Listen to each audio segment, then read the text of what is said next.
So usually when we think about a group of people gathered together to pray, there's this very specific expectation of like politeness in the room. Oh, absolutely. Yeah, it feels like a well choreographed, almost delicate dance.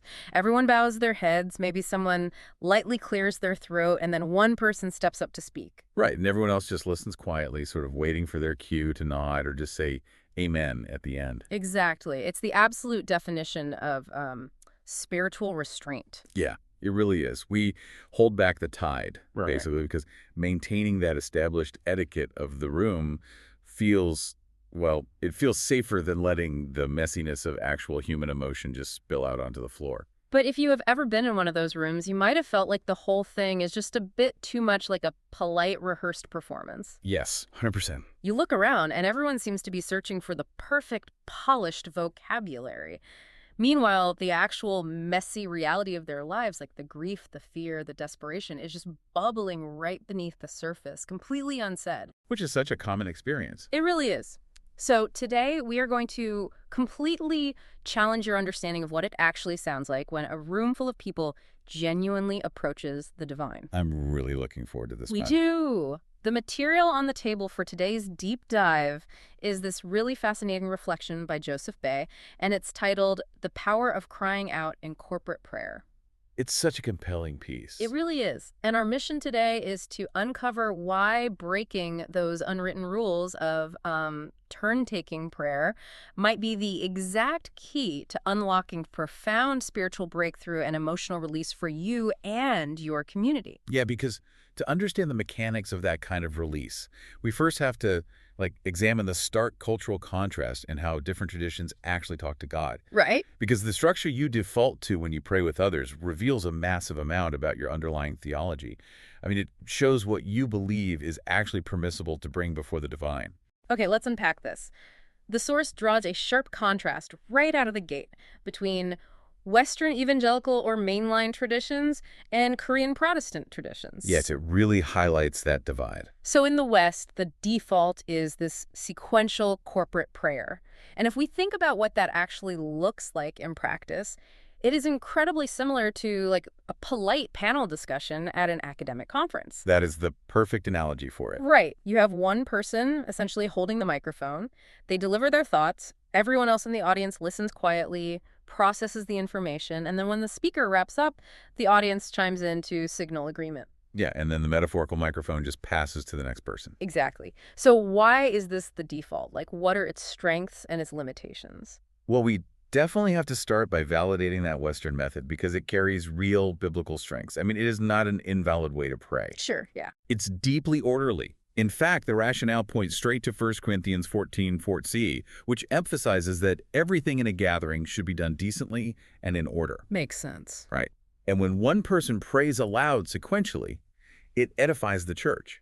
Everyone in the room can clearly hear, process, and physically or mentally align themselves with the specific petitions being lifted up. It also serves a massive pedagogical function, right? Like a teaching tool. Oh, absolutely. By letting a congregation hear one another's prayers one at a time, you're actively training up younger believers. They're learning the theological vocabulary. Yeah, they're learning how to structure their thoughts, how to articulate complex spiritual ideas, and just how to frame their longings. Right, but the limitation, I guess, is exactly what we hinted at earlier, the psychological pressure of that panel discussion format. Exactly. When the focus shifts to articulating things perfectly for an audience of listeners, the practice inevitably drifts toward performance. You just can't help it. You really can't. The person praying becomes hyper-aware of their grammar, their theological accuracy, and even how long they've been speaking. Oh man, the length of the prayer is always a stressor. Right. And the result is this highly polished, heavily filtered monologue. It rarely reaches the raw, unfiltered intensity that happens when someone just stops caring about what the people next to them think. Which means we need to look outside that Western framework. Yes, we do. And this brings us to the Korean Protestant practice of Tomsong Gido, which literally translates to praying with one voice, or simultaneous audible prayer. And the mechanics of this are entirely different. Completely. At a given signal from the leader, the entire congregation, and we're talking sometimes hundreds or even thousands of people, Yeah. begins praying out loud at the exact same time. It is wild to imagine if you aren't used to it. It really is. The room fills with this tidal wave of overlapping voices. People are pleading, thanking, confessing, and interceding all simultaneously. Yeah, and to a listener steeped in Western traditions, that description sounds like sheer chaos. Total chaos. It sounds like losing control. There is a deeply ingrained psychological barrier for many of us when it comes to loud, overlapping noise in a spiritual setting. We naturally associate noise with confusion or, like, a lack of discipline. But the people participating in Tongsanggiro, they don't experience it as chaos at all, do they? Not at all. Within that room, the atmosphere is actually described as electric. It's charged with faith and expectation. They intentionally abandon the panel discussion model and turn the gathering into a collective roar. Wow. But, I think a lot of people would push back on that. Like a very natural objection for anyone listening is to point directly to the life of Jesus. Right, of course. A major theme in the Gospels is that Jesus frequently withdrew to desolate places to pray alone. He actively sought out contemplative stillness. So, doesn't the biblical text fundamentally prioritize the quiet, secret place over a noisy, crowded room? This raises an important question, though. It's the classic image of the serene, quiet spiritual life. But Bay's core argument is that while silent, contemplative prayer absolutely has its place. And Jesus clearly modeled it. Yes, exactly. But it's not the only pattern, nor is it necessarily the dominant one when it comes to corporate longing. The overarching biblical blueprint for addressing God in times of distress or passion is actually incredibly loud. Wait, really? Like, how loud are we talking? Intensely loud. When you look at the historical and textual evidence, God's people routinely cry aloud, often together, and almost always with a sense of visceral urgency. Interesting. We see this immediately in the Psalms, which effectively serve as the prayer book for the Judeo-Christian tradition. In Psalms 130 and 142, the writers don't just meditate internally, they explicitly state that they cry out to the Lord. They are physically vocalizing their desperation. And there's a profound physiological reason for that, isn't there? Like, silent internal monologues are often just insufficient for processing deep trauma or overwhelming emotion. Yes, exactly. The physical act of pushing breath from your lungs and shouting actually changes your psychological state. You see this embodied perfectly with Hannah in 1 Samuel. She's in the temple, pouring out her soul with such raw, unpolished intensity, weeping so viscerally that Eli the priest fundamentally misunderstands what is happening. Right, he thinks she's drunk. Yeah. Eli's reaction is incredibly telling. Hannah's prayer broke the religious etiquette of the day. It was so far outside the bounds of a polite, composed petition that the religious authority figure in the room assumed she must be intoxicated. Her desperation completely bypassed the acceptable liturgical norms. And even if we jump back to Jesus, the picture of his prayer life isn't exclusively one of quiet solitude either. Right. Hebrews 5.7 gives us this startling description of his earthly prayer life, stating that he offered up prayers and supplications with loud cries and tears. Wow. We are so conditioned by those serene, stained glass depictions of Jesus that we rarely picture him sweating, weeping, and shouting in prayer. But facing the ultimate dread of the cross in Gethsemane required the unfiltered release of human anguish. True submission in that moment didn't look like quiet composure, it looked like loud cries. That is so powerful. And the early church mirrored that exact intensity. In Acts 4.24, when the new believers are facing violent persecution, they don't sit in a circle and take turns calmly sharing their concerns. No, they definitely don't. The text notes that they lifted their voices together to God. It was united, loud, simultaneous petition. They were essentially practicing Tongsanggiro right there in the first century. Okay, here's where it gets really interesting. We can establish that this loud, crying out style of prayer is deeply rooted in the biblical text. But practically speaking, you cannot simply flip a switch and expect a room full of polite, turn-taking people to start roaring together. No, you definitely can't. It feels totally unnatural to them. Right. So the source material shares this fascinating breakdown of how Korean congregations actually ignite this kind of prayer, relying on a specific practice called the Chuyo Samchang, or the triple cry. Oh, the mechanics of the triple cry are just brilliant. How does it work? Well, the leader and the congregation call out Chi-Ho-Ye, which translates to, O Lord, 3 times in perfect unison. and they escalate the volume with each repetition. Okay. By the third roar, the spiritual and emotional temperature of the room shifts dramatically.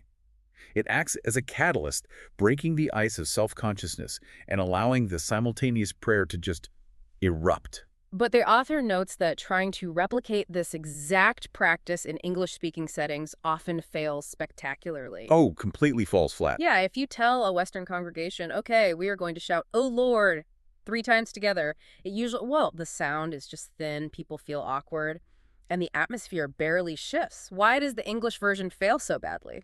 To understand why the English version fails while the Korean version ignites the room, we really have to look at the phonetics.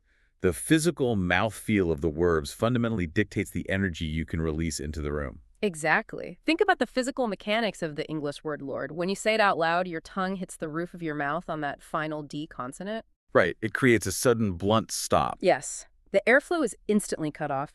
Your vocal cords are physically forced to close the sound. You cannot sustain a roar with a word that traps the energy in your mouth like that. It's physiologically impossible. But now, compare the anatomy of that sound to the Korean word chu-yu. QDO operates on entirely different acoustic principles. The chi-hu part is sharp and guttural, right? It requires a forceful push of air from the diaphragm. Yep. But crucially, the word ends on yeo, which is an open vowel sound. Because the airflow isn't restricted by a hard consonant at the end, the sound carries farther. It allows for a continued, sustained cry. That makes so much sense. You can pour breath, volume, and raw emotion into that open ending in a way that is just not possible with the English word Lord. But it goes even deeper than just vocal mechanics, doesn't it? Oh, absolutely. There is a fascinating linguistic parallel that connects this Korean practice all the way back to the Hebrew of the Old Testament. Yes, I love this part. So in Daniel chapter 9, Daniel is pleading for his people. The English translation reads, "O Lord, hear. O Lord, forgive. O Lord, listen and act." And I mean, it is beautiful, but on an auditory level, it is flat. Very flat. But in the original Hebrew, the auditory intensity is staggering. Daniel is repeating the divine title Adonai 3 times in rapid succession. Praise. Sounds like Adonai, Shema. Adonai, Yeah. slash. It is a breathless, rhythmic pounding. Jewish tradition often vocalizes that divine name with a heavy stress on that final syllable. It creates a piercing, arrow-like quality. So whether consciously or unconsciously, the Korean choyeo captures that exact same onomatopoeic intensity that replicates the sharp, piercing urgency of the Hebrew Adonai. Exactly. And beyond the linguistics, there is also the immense sociological power of what we might call a holy reflex. A holy reflex. Yeah.